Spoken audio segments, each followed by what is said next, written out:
Hello everybody and welcome back to my channel. A few weeks ago I went to London and I just want to tell you a little more about this trip.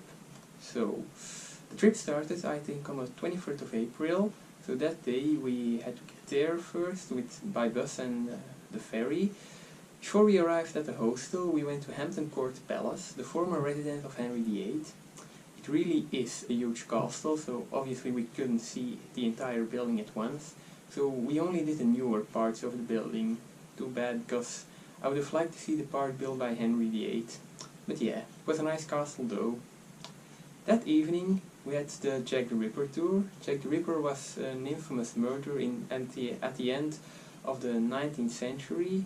Though he only killed 5 women, he became known because he was never found. The next day we started with a city walk in London. It was the 25th of April, so that can only mean one thing. No?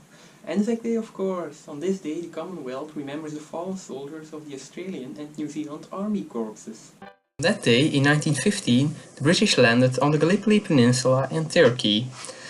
200,000 deaths, and less than a year later they retreated from Cape Helles, Suvla Bay and Anzac Cove. According to the teachers, we didn't have time to commemorate these fallen heroes, so okay, I guess. The top attraction, Big Ben, was not really visible due to a renovation that was taking place. And in the afternoon we went to the British Museum to look at all the things the British Empire had stolen from her colonies. I must say, they've done quite a good job. The Egyptian part with the mummies was really impressive.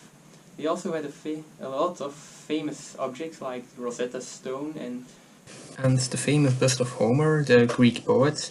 The first picture you see when you look him up or he's mentioned. It's not Jonathan, it's the guy on the right. Another thing I really liked was this huge clock. I have no idea how you would use it, but it looks cool, doesn't it? The final day, we went to the Tower of London.